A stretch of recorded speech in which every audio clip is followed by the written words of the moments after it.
Most Filipino homes are not as safe as many people believe when a major earthquake hits, mainly because of construction shortcuts and dangerous myths about what makes a house matibay buildings that truly follow the National Structural Code of the Philippines. The NSCP can often survive violent shaking without collapsing. But a huge number of actual houses, apartments, and sari-sari style buildings never meet those standards and may fail when the shaking becomes intense. If you live near active faults, like the West Valley Fault, or anywhere in the archipelago, it is critical to question what you think you know about your house before the next big quake arrives. Please subscribe and like this video so more Filipinos can learn these life-saving truths before it is too late. The first myth is the belief that concrete automatically means safety. The idea that basta hollow blocks and cement, safe, nah. Engineers warn that a badly built concrete house can actually be more dangerous than a light timber or bamboo structure, because many hollow blocks sold in the Philippines are so weak that they can be broken by hand, and the mortar joints are often thin and poorly mixed. In a strong earthquake, those brittle masonry walls tend to crack and fall outward, turning into heavy slabs that can crush anyone nearby, while a lighter structure might sway or collapse without killing the people inside.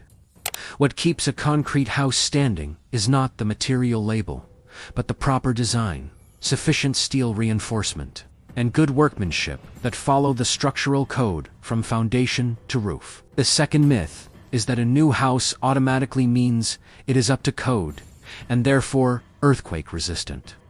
The NSCP's seismic provisions specify how strong columns and beams must be, how much steel they need, and how buildings should behave under strong shaking. And well-designed structures, built under this code, can resist earthquakes in the magnitude 7 to 8 range without collapsing. However, many Filipino homes are never properly engineered. Owners often skip hiring structural engineers, rely on a foreman's experience, or copy a neighbor's layout without checking whether the foundations, columns, and beams can safely carry gravity and earthquake loads. Experts have warned that most Philippine homes are substandard, with undersized columns, missing reinforcement, and unconfined hollow block walls that may look solid, but hide serious weaknesses that only appear when an earthquake strikes.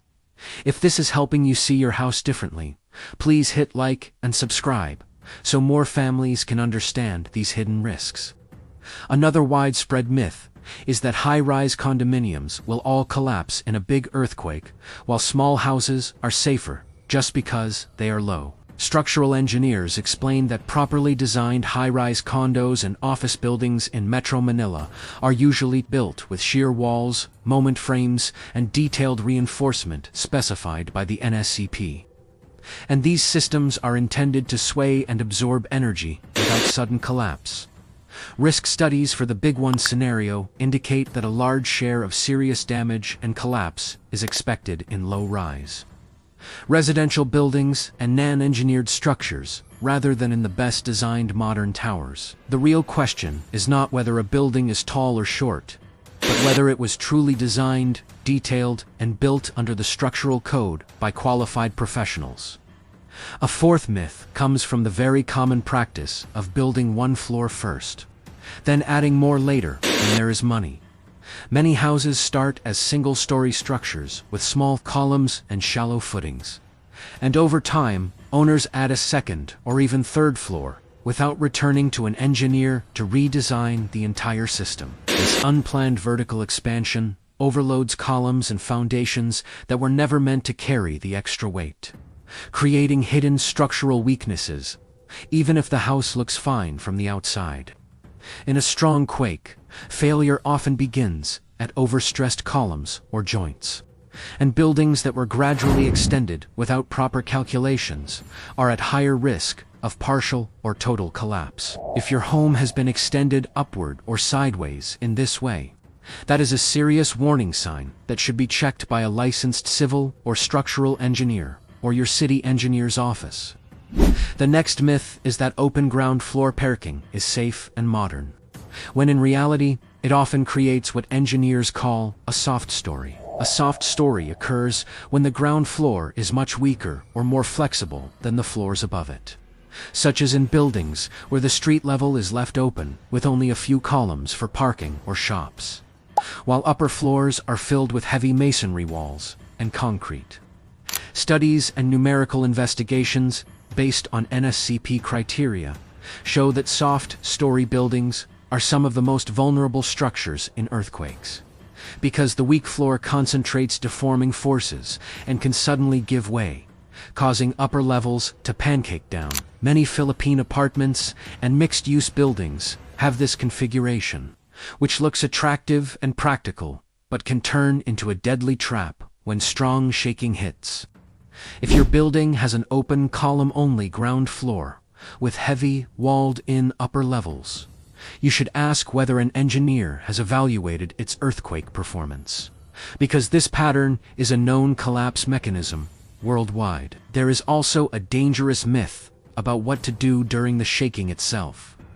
Some people say you should run upstairs or to the roof during an earthquake, so rescuers can find you more easily if the lower floors fail. PHIVOLCS explicitly warns against moving to higher floors or rooftops while the shaking is happening, because no one can predict how a particular building will fail. And stairs and upper stories can be among the most hazardous places as structures sway and objects fall. The recommended safety action remains drop cover and hold on, meaning you drop to your hands and knees so you do not get knocked over. Take cover under a strong table or beside an interior wall, away from windows, and hold on until the shaking stops before carefully evacuating to a safer, open area. Going up while everything is moving increases the chance of being hit by falling debris, thrown down the stairs, or trapped if part of the structure collapses. The last myth is the feeling that there is no way for ordinary people to know whether their house is safe, so there is nothing they can really do. To counter this, PHIVOLCS and Filipino engineers have created simple self-assessment tools, including a widely shared 12-question checklist that helps homeowners judge whether a typical hollow block house has serious vulnerabilities.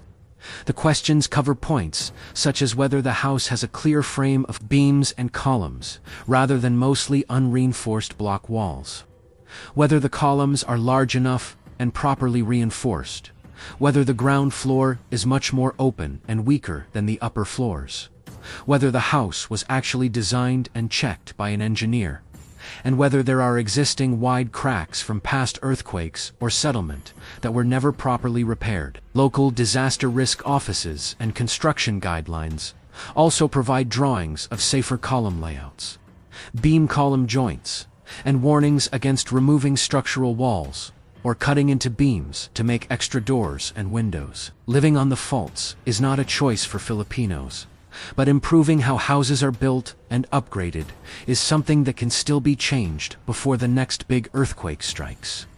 Start by questioning the myths in your own community, inspecting your house for the warning signs described here, and seeking advice from licensed engineers or your municipal or city engineering office if you see red flags. If this explanation helped you understand that matibay is about design and construction, not just concrete and paint, please like this video, subscribe to the channel, and share it with your family and barangay group so more people can act now rather than after the shaking has already begun.